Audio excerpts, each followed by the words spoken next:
Welcome back to the YouTube channel. It's your boy Mr. Ghana, baby, and I'm back again with another episode. I mean, the job has been very, very difficult lately because I have to do research before I come up with a new content. You all know that I met the ex-president of Ghana, His Excellency John Agyekum Kufuor. I asked him a simple question. Your Excellency, do you think that the African diaspora returning back to Africa deserves what? An automatic citizenship? And this is what he told me. The African Union, they describe the diaspora and African as the sixth region of Africa. On the continent, there are 5 regions: North, West, East, I believe Central and Southern Africa. But officially, the African Union, you know, the Assembly of the Nations we talk about, met in Addis Ababa and said, the automatic shutdown. The 6th region is the African around the world. Believe me, I never knew that the entire African diaspora formed the 6th region of Africa. Thank you, Your Excellency, for educating a young guy like me. But hey, I did my own research and I found out that they actually have an embassy located in Ghana. Believe me, you and I doesn't know this. So you know what? Come closer. The Diaspora African Forum, this plaque was unveiled by His Excellency John Agyekum Kufuor. So the man that I spoke to was the same person who unveiled this embassy. You all know that in every embassy there is an ambassador. So let's go inside and go talk to the ambassador herself. Hi, I'm looking for Ambassador Bennett. Okay, welcome. Thank you so much. I have to sign in, eh?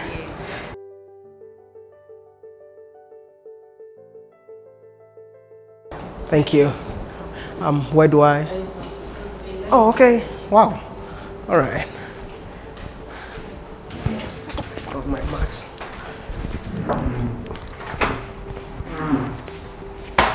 Oh, okay. Oh, hi. Thank you. Good to see you. Good to see you. I know you've been waiting for me for so long. I am. I'm so sorry for being late. I met the ex-president of Ghana, and he told me that the African diaspora forms the 6th region of Africa. It was something that was signed by the AU, and I never knew that. So I had to do research, and the research led me to you. So my name is WODEMAYA, an African YouTuber who travels around the African continent to show the beauty of Africa. So I wish you can tell me a little bit about yourself, and before you take me around to see whatever that goes on in here. Well, first of all, Maya, we're so honored to have you. And I want to thank you for what you're doing. You're showing the positive side of Africa. Too often we see war, famines, and AIDS when it deals with Africa. So I think what you're doing is really wonderful, very, very much so. Your mother must be very proud. It does. I just want to know your story before I go to why the ambassadorial role. So let me know a little about yourself, your full name and where you're from and why Ghana. I am Erika Bennett. I am the daughter of Desiree and Erie Bennett. I'm a little girl from South Carolina. And I found myself in Accra, Ghana 18 years later.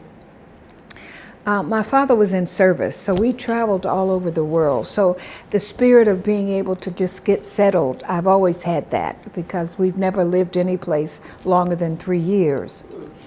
The spirit of Pan-Africanness came from my mother.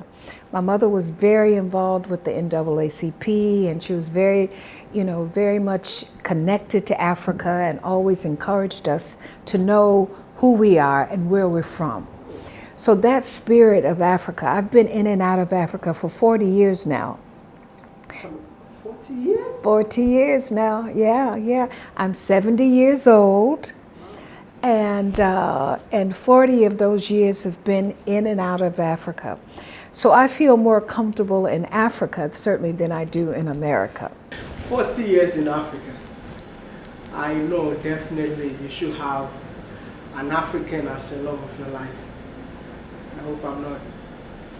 I have many Africans. It's the love of my life. No, I have to say that. I have to tell you that I have very special people in my life who has really helped my being in Africa as long as I have. People like Dr. Alhaji Bimanga Tukur, who I have been with for 40 years almost. He helped me. He's from Nigeria. He helped me settle. He helped me understand the different culture. And so he's been a real wonderful support for me for all my 40 years. I just want to make it clear, which means you married in Nigeria. I didn't marry him. He is my mentor. See, you're talking to a non-traditional person. I haven't done anything traditional. Let me make sure you understand that. My children, my 10 children, I've adopted some of them. I only had one biological child. The others I've adopted from all the world. So I'm very non-traditional. So you say, when you think of a traditional person getting married, having children, that is not me at all, at all, at all. My children are very dynamic. You know, they're all over the world doing incredible things. Z and Caroline and Mahar is my biological son, and Maisha. I mean, and so my life is full of other people's lives. And that's been very, very good to me. So which means you spend your 30s in America. Yes. The first country that you visited in Africa was which country? Cote d'Ivoire, and then Liberia. Liberia was the first country that I actually settled. I was, if you look at that one up there, I was a community development person for the mayor. And that was my really first job in Africa. And we started an orphanage there. And so Liberia was really, I think, my first real connection to Africa. And since Liberia, did you ever leave the continent back to the United States? Well, I go back and forth. I've been back and forth over the 40 years, but Liberia, Nigeria, Zimbabwe, these are all countries that I've visited. I've visited 47 African countries. So I probably know more about Africa, almost as much as you. No. I can't compare, and I don't even want to compete right now. Well, so let me know, being in Africa as an African American, how has the experience been like? Well, Maya, being in Africa as an African, it connects you to your roots. You see, I feel good about myself as a woman because of that connection. And I have to say, African women taught me how to be a woman. There's no question about that. You see, the spirit of resilience and the spirit of knowing who you are and the spirit of knowing when you play what role. You know, I know some of the most powerful women here in Africa. And those women, when they're sitting at their positions, they play them well. When they go home, they become mothers and wives. And so that kind of transition is really what I learned from the spirit of the African woman. Wow. 40 years experience on the continent. It's something that I believe that I would love most of the African diaspora out there to come and experience that 40 years experience, because like 40 years in Africa, it's something that I think, have you ever written any book about your 40 years experience? Yeah, I do. I've written 4 books. In fact, the first book really talks about my experience in Africa, the good, the bad, the ugly. It talks about all of that. And then the second book that I wrote talks about aging gracefully. How do you age gracefully? You know, we're all getting old, and just little tips on what to do. The book that I'm writing now is Listen to Your Heart. And basically, you know, I had a massive heart attack, and it was because I was a workaholic. I'm just working from Washington to all over the world. And so I didn't take time to really listen to my body.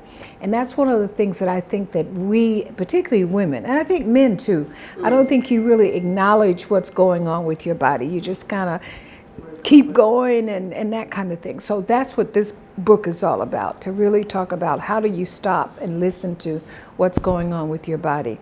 it seems I'm concentrating too much on your experience in Africa, forgetting about what really happened to you in America, or what were you doing in America.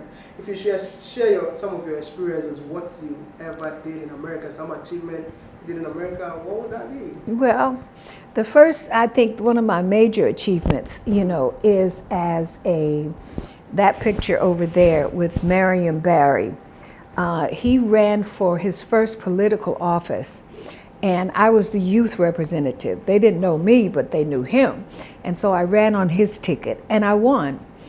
And so I've always had the spirit of knowing that I am a black woman and feeling good about being a black woman. So that was really, and then I was exposed to those kind of men and women, you know, the Shirley Chisholms and the Marion Barrys and the Barbara Jordans. These were women who knew who they were and men who knew who they were. So that was, I think, my first basic training, you know, and it taught me a spirit of service, because basically that's why we're all here, Maya, is to serve. You're serving, doing what you're doing. You're exposing people to Africa and who we really, really are. So that's a spirit of service. And so that's how I think I got that in terms of growing up. You know, I worked various companies in America. I worked for the Jimmy Carter, the former president. So I've had a variety of different kinds of experiences and exposure. But what I'm doing now is what I think that I'm destined to do. I think this is my calling that God has directed me to do. Which means you finally found your purpose. My purpose, my purpose. And can you share a little bit about what you do now? Okay. I am the ambassador for the Diaspora. And I'm so glad you had that interview with President Kufuor, because it just kind of led you right here to me. Exactly. Basically, what happened was under that watch, under President Kufuor's watch, they decided to do a 6th region in Africa. The AU did. And the 6th region is all of us in the diaspora. See, there's 2 types of diaspora in Maya. There's a continental diaspora, and that's you. That's when you go away for study or work or whatever. That's considered the continental diaspora. Then we have the historical diaspora. That's those of us taken away from slavery. And so the AU now understands to move Africa forward, we need the diaspora. You see, we want to encourage you to get those experiences and then come back home and share it with us. So that's one of the things that happened, you know, with President Kufuor. He gave us this land grant here at the historical W.E.B. Du Bois Center. Do you know W.E.B. Du Bois? Shame, shame, shame, shame, shame. I will look into that. I want you to look into that. You must. I have to. Like I said, like I'm that guy who never knew anything about my history. And when I started traveling, that's when I realized that, oh my goodness, what really happened to me? So like I'm doing research every day, leading me to one another. So I'm learning doing these videos. If I didn't meet President Kufuor, I would never do that. African diaspora from the 6th region in Africa. Existed. I have no idea. So please, pardon me. Don't crucify me right now. I'm still learning. I will not crucify you at all, Maya, because what you're doing is what's important. You see, and I'm sure there's a lot of Africans who don't know W.E.B. Du Bois. Historically, he is one of the icons of African Americans. He grew up in America, but yet he understood his connection to Africa. And he came to Ghana with Kwame Nkrumah, and he did a lot of support for him as well. And in fact, he actually died here at this center, the W.E.B. Du Bois Center, and it's in Cantonment. And his tomb is here, and some of his writings are here, and all of that. So it's a historical site, and Ghana owns a lot of his history. Thank you so much for educating me about that. But I want to know, this is a question that almost the entire African diaspora are asking me. WODEMAYA, why is it that you always tell us to make Africa home again, but whenever we come to Africa, we don't have automatic citizenship? It seems as if we are not welcome in Africa. There's something that personally I don't even understand. why should an African American or maybe Africans in the diaspora visit the continent and they need to apply visa before they get here? They're telling them to come back home. Why the visa? Well, those are the things that we really, really are. And I think one of the things I have to say that Ghana is the most Pan-African country in Africa, very much so, because Ghana has really begun to look at those issues. The president issued a call of come back to Africa, you see, year of return. And a lot of the diasporans came. They did not have to have visas when they came and that kind of thing. So it's a beginning. It's a beginning. You know, I'm certainly not an apologist for African countries, but a lot of times African countries has a lot of issues, you see, ground issues, survival issues. And so the diaspora sometimes is not the priority. And we just have to understand that. But saying that, I think that today the heads of states, and if you ask me, one of the things I think we've been able to do with this mission is to create the awareness. Now, Ghana now is working on a homecoming bill, where that bill will talk about policies as it relates to the diaspora. What you need to do to get citizenship, what you need to do to get residency. So it will become a law so that there's no confusion about it. Because one of the things, I am a citizen of Ghana. You know, I got my citizenship under the former president. And then this president, he's also given citizenship to quite a few of other diasporians who are here. But these are issues that need to be addressed, and I think that's being addressed. Wow.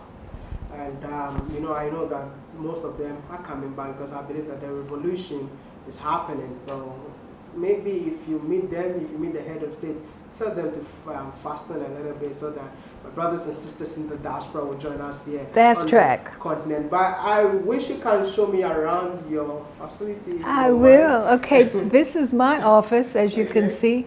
And these are just some of the awards that we've gotten and some of the people. That picture there is the matriarchs make their mark.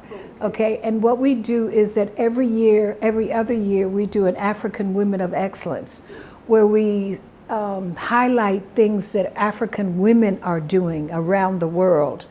And this was one of our first ones, and we honored the late Winnie Mandela, the two former heads of states, the Speaker of the House in South Africa, and also the chair. She was the chair of the African Union at that time. And then they stuck me in there as well. They said that these women are one of the most powerful women in Africa. So I'm very honored to just be standing up there with those women. And then, as I said, we have a lot of different programs. One of my heart program is a program called Junior Ambassadors, where we take young people from rural areas and we bring them to, most of them had never even come to Accra. And we bring them to Accra and we do training with them, confidence building, and then we send them around the world. We sent a group to America. We just did a wonderful group with the Colombian ambassador. We work with the different ambassadors in the countries, and then they help support us with the visas and all of that kind of stuff. So that's called Junior Ambassadors. And what you're doing is connecting the young Africans with other young people abroad. Okay. Yeah. And that helps in terms of building their confidence. This first group right there, this was our first group, and we sent them to Washington. Out of those 6 children, 2 of them are now physicians. One is an IT expert in Washington. The other is an engineer in Russia. So all you have to do is really expose children, and you see what they can do. They can reach their potential, because we all can, and we all have a story, and we can all go as far as we feel we can. I'm a little girl from South Carolina, never thought I would be sitting here as an ambassador talking about issues. You know, we do a lot of bridge building, we do a lot of connecting the diaspora with different countries. So it's an exciting journey that I'm on. I also saw like some walls around. I saw writings on the wall when I was coming in. I don't know if you can tell me more about that. Yes. We have two walls. This wall that I'm sure you saw President Kufuor's name on there, that's called our supporters wall. Our supporters wall is people who've really supported us and who's on our board, people like Reverend Jackson, Ambassador Young. You know, these are people who have really, really helped build us today. One of the things is that we're unique, our embassy, because we don't get money from the governments or we don't take money from the AU, we have to fund ourselves. So we've started a business development area, and we have an economic counselor now who will help us in terms of working with businesses and that kind of thing, so that we can institutionalize it. If you ask me, one of the things that we've done very well is that we've been able to talk to the heads of states, and they all know us now. You know, I can call a head of state and they'll call me back. So, you know, that's the kind of leverage that we have. Since the government is not supporting you, what can we do as the African diaspora and Africans on the continent to support you? Thank you, Maya. Perfect question. Perfect question. You see, one of the things is that, I mean, donations, they can donate to the mission, they can put their names on the wall. We also now have done this book. This is the Diaspora Africa Forum travel guide. And it will tell them tips about what to do when they come to Africa. It'll tell them things they should not do when they come to Africa.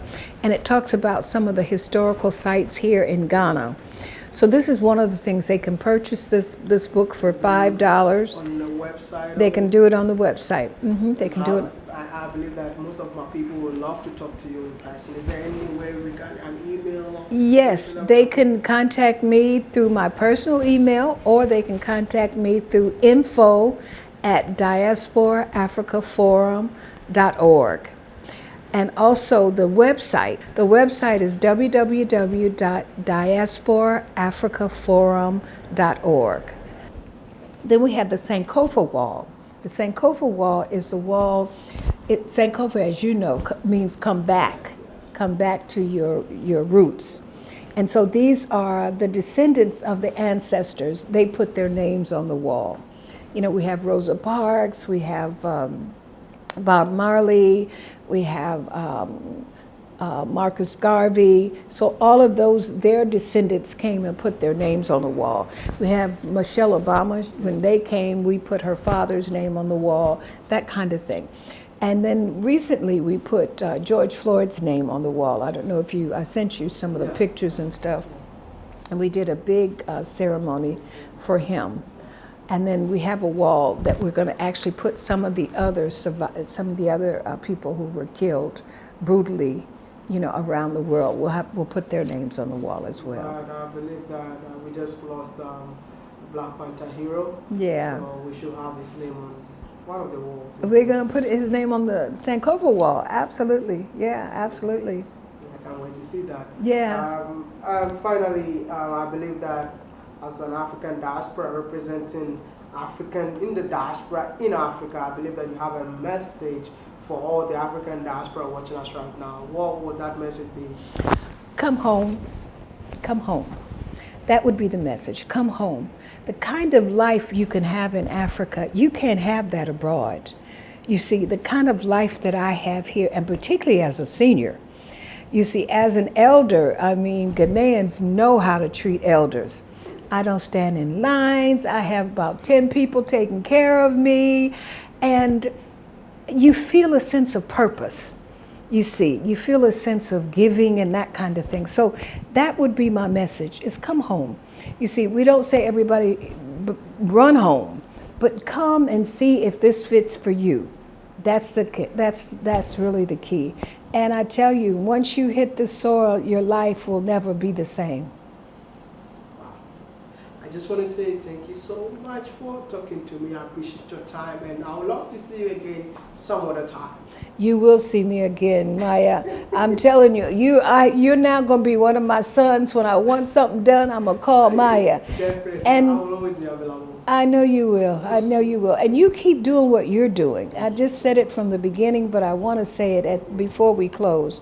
I mean, you really are the type of African young man that we need here in Africa. So keep doing what you're doing, and God will continue to bless you, because when you become a blessing, God allows you to bless other people. So you just keep doing that, and just know that we're here for you too. Thank you so much. And I don't even know what to say, but I just want to say thank you, Mommy, for talking to me. Thank For you. your time. Thank you, Maya. Thank you. Thank you.